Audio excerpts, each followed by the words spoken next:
Good evening, you're watching Estuary TV News. Coming up, we visit St Nicolai Church in Hull for the annual Danish Yule Market. And we visit Cleethorpes, where a community group has brought life back to an old pavilion. And joining me in the studio are Charlie Reid and Dennis Beedham to talk about a video which is causing a stir on social media.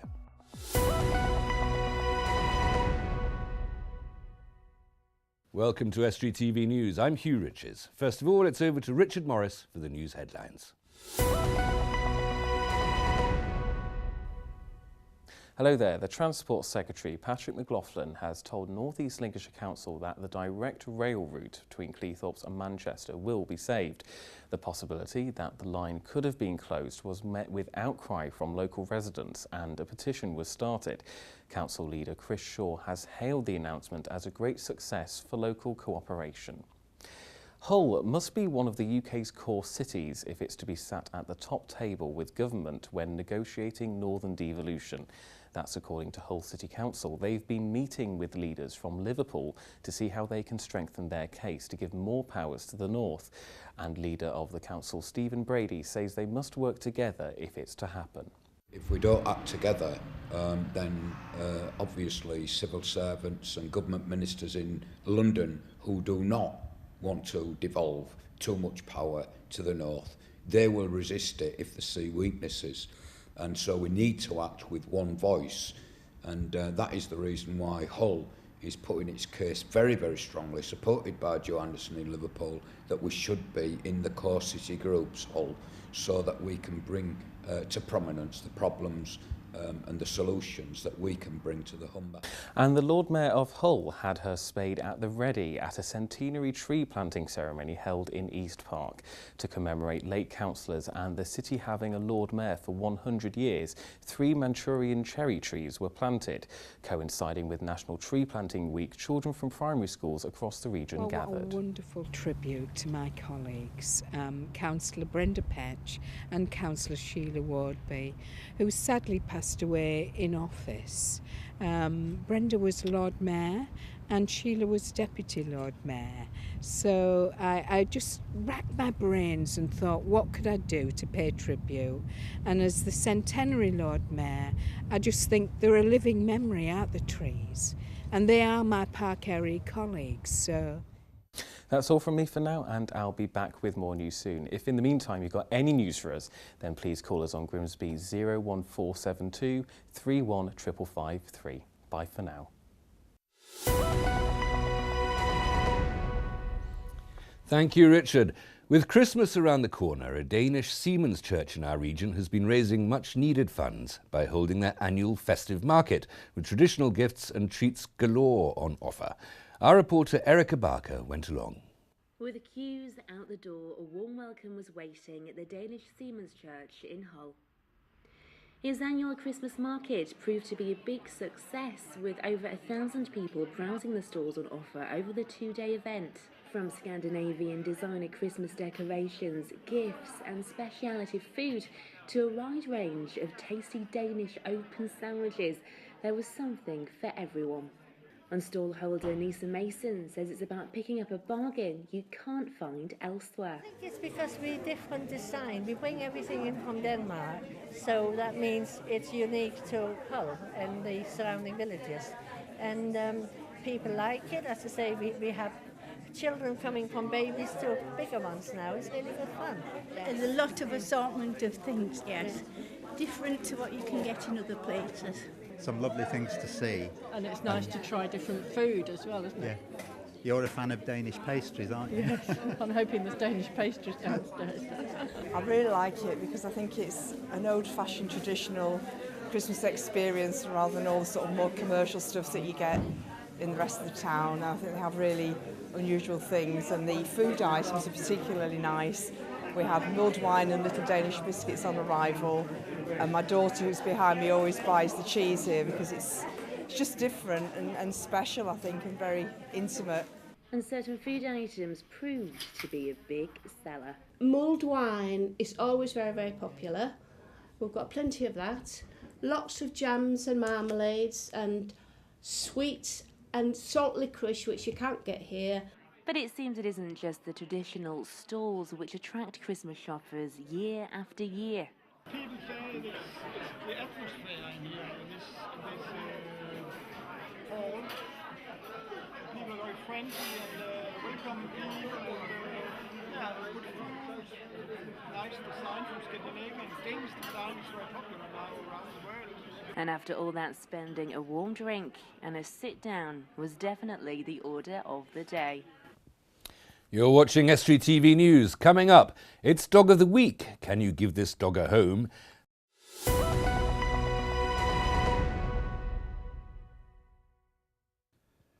The other week, Bob Geldof and a host of music celebrities updated the original Band-Aid song. In Grimsby, we have our own version. For a garage in Laceby decided to make their own, and here's a clip.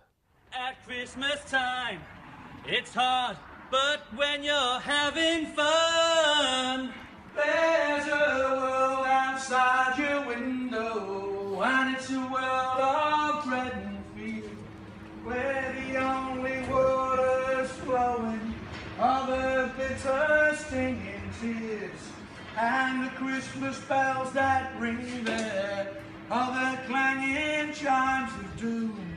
Well, tonight, thank God it's them instead of you. Oh. And there won't be snow in Africa this Christmas time. Well, joining me in the studio are Charlie Reid and Dennis Beedham. Gentlemen, thank you very much for coming in.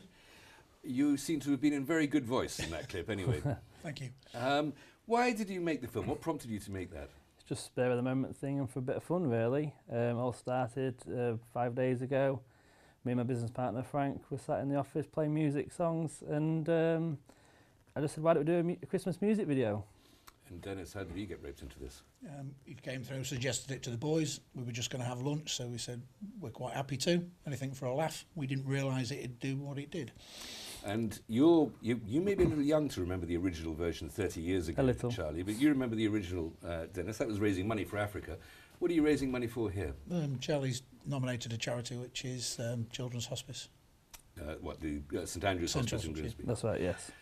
And you've been, going for only 4.5 days. You've had the film up on social media. That's right. How much money have you raised so far? Well, we've had the fundraising page since Monday. We've raised just over £400 so far. And that represents how many viewers, how many people watching? On social media, we've had 30,000 views. 30,000 in 4.5 days? Yeah.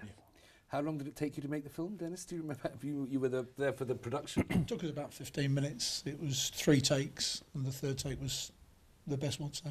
3 takes? Why did it take so many? That's very unprofessional. Yeah, well, somebody forgot the lines once or twice. Are you going to mention names? No. Okay.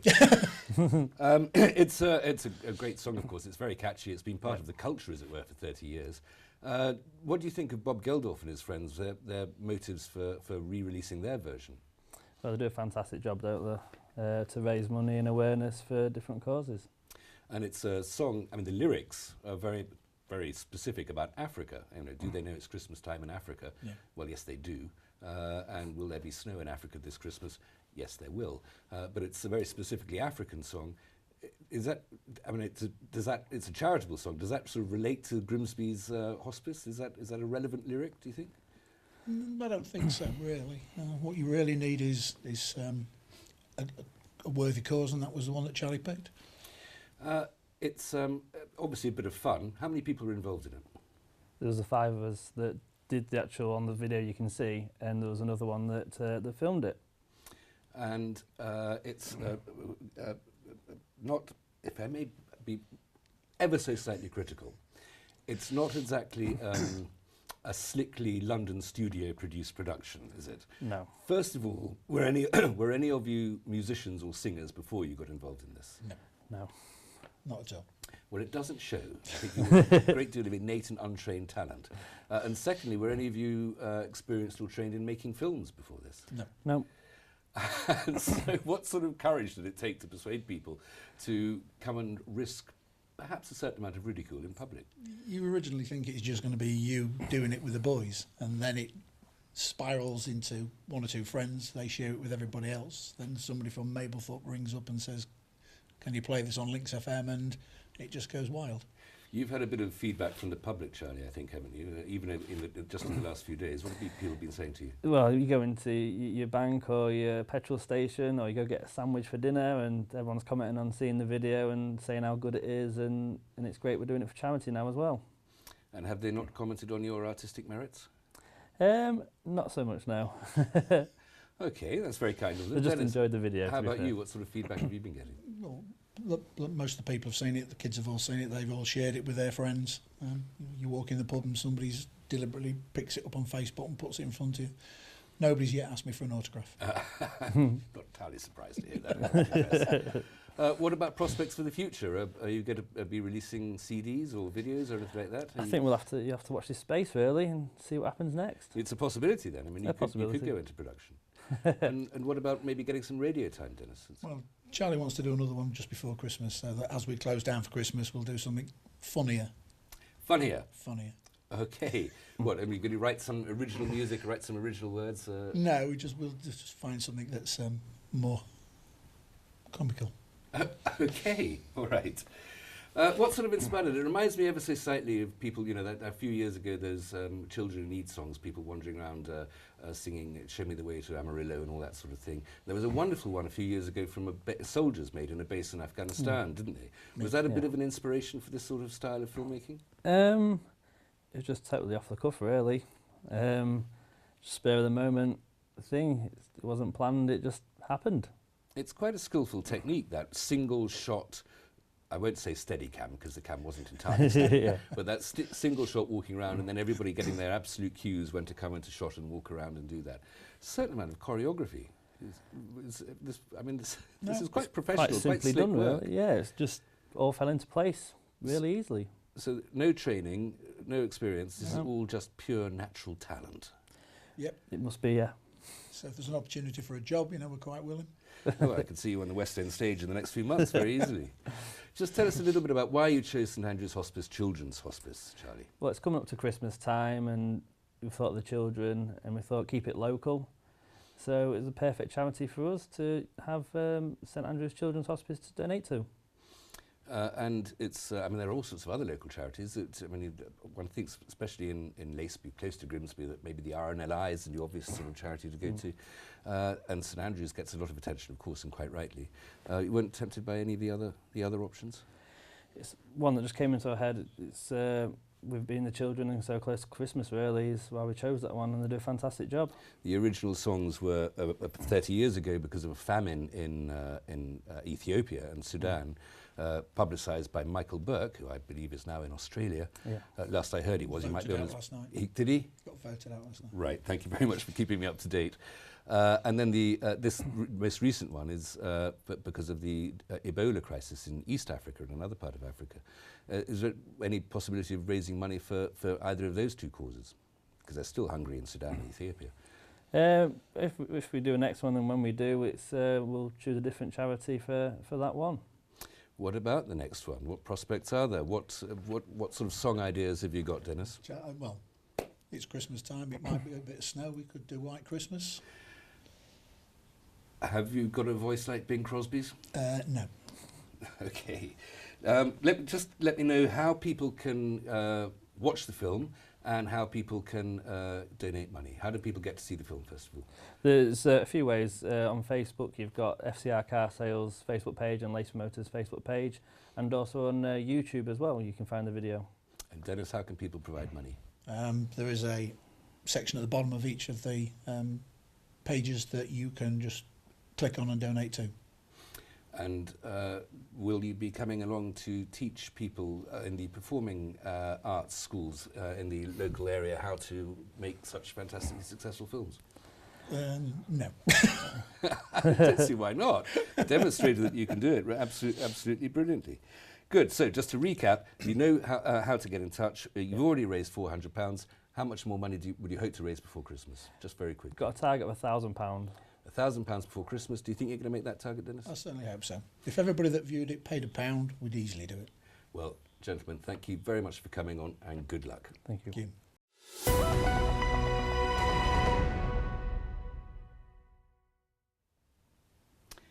With Christmas upon us, people will be buying gifts for the children. We've been out into Grimsby to ask the question, should boys and girls' toys be marketed differently? No, they should choose what they want. He's got a push chair, he loves pushing about. Well, for any child, I think. Yeah. Universal, because boys need to know what, in this day and age, boys need to know as much about the home as the girls do, and obviously women go to work, so their children need to know both. Well, that's difficult, isn't it, really? I suppose universal, because our little girl plays with cars. No, I think there should be some distinction between boys and girls' toys. Gender specific, I think, is better. No, definitely not. Should be for both. I don't like anything that's sexist, that's for male or female. I mean, I think you should be encouraging children to play with either. Well, biologically they are slightly different. The boys will always be stronger and different in certain ways, and girls will be different in others. And I don't see why the toys shouldn't reflect that, really. I think children just choose what they want. It doesn't matter.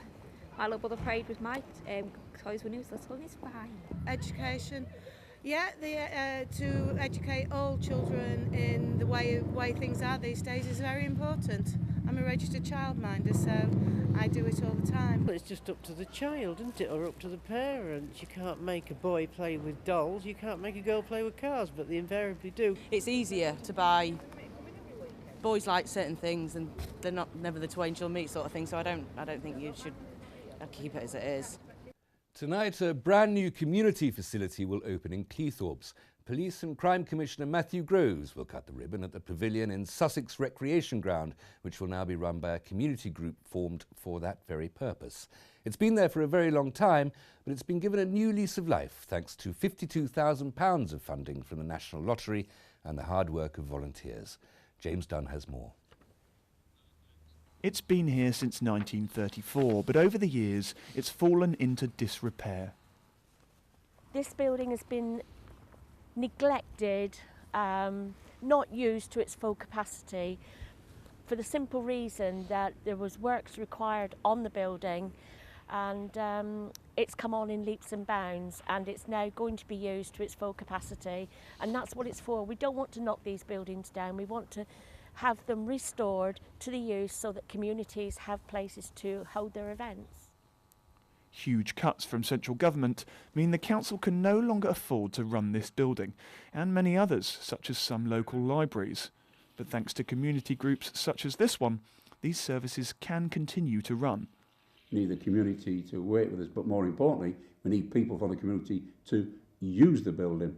And this is why the council, with the officers, have been very supportive of returning it back to community use. As an example, we're doing some work very similar with our libraries. And it is about getting the community more involved. And it's just absolutely amazing the commitment that the community groups and people have to working on community projects like this. The prevalence of volunteers stepping in to run services like this is a relatively new phenomena, and time will tell if it's a model that works. But those who stepped in to carry the baton are confident. Oh, it's fantastic, it's fantastic. It's a dream come true. There's no maybe or anything. We know that the building will be a success. We've already got people interested in the building that want to come to it, want to use it. Thank you, James. You're watching Estuary TV News, and here's the sport with Dan Kemp. Hull City drew 1 apiece last night at Everton. The Tigers went in at the break 1 down thanks to a Romelu Lukaku strike, but substitute Sonny Aluko turned the game in the Tigers' favour just before the hour, beating Tim Howard with his right foot. City moved up to 17th in the Barclays Premier League, ahead of Burnley on goal difference. During the game, midfielder Mohamed Diame went off with an injury. He picked up a knock to his knee, which is believed to be a recurrence of knee tendonitis that he picked up while captaining his national side Senegal during the last international break. We'll bring you news on the length of that injury when we get it. The high standards of Grimsby Boxing Academy have been recognised as the club have been awarded Club Mark. This means the academy, based just off Freeman Street in the town, provides a safe, rewarding and fulfilling venue and atmosphere in which boxers can thrive. They become only the second club in Lincolnshire to be recognised. Andy Cox is the club's head coach. To get club match, it's a big thing when you're going for funding, when you're going for different organisations, they'll ask, are you club mark accredited? If you are, it's a big tick in the box, and it usually puts you in front of other people that haven't got it. Grimsby's always had a reputation for a bit of a fighting town, and never give up attitude. But yeah, it's good to see that not just our club, but all the other clubs in Grimsby and surrounding area are starting to... And ground improvement plans to Cleethorpes Town's Linden Homes Club will be on display at a public consultation this evening. The first team currently play the match at Bradley pitches, but it's hoped the plans will allow them to return home. And that's all for the sport. Now, in another continuing weekly feature, we visit Sangreet Kennels to see who needs to find a new home.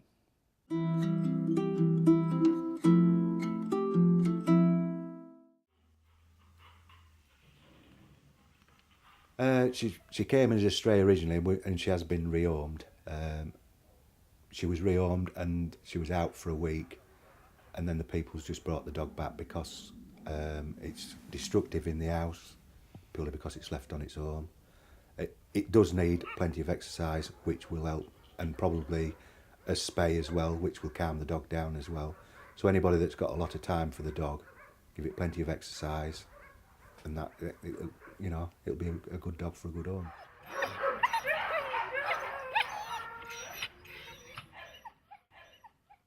That's it for tonight's show. Join me tomorrow when my guest will be Stephen Ryder, who'll be here to review the newspapers. It's also a year since that tidal surge hit our region, and we'd like you to share your memories and images from that night on December the 5th. You can do that through either our Facebook page or via Twitter, contact details on the screen, or email news@estuary.tv, or pick up the phone and call 01472 315561 or the number on the screen. Before we go, let me leave you with another glimpse of that video made by the mechanics of a garage in Laceby. At Christmas time, it's hard, but when you're having fun, there's a world outside your window. And it's a world of bread and fear, where the only water's flowing are the bitter stinging tears, and the Christmas bells that ring there are the clanging chimes of doom. Well, tonight, thank God it's them instead of you. Oh. And there won't be snow in Africa this Christmas time.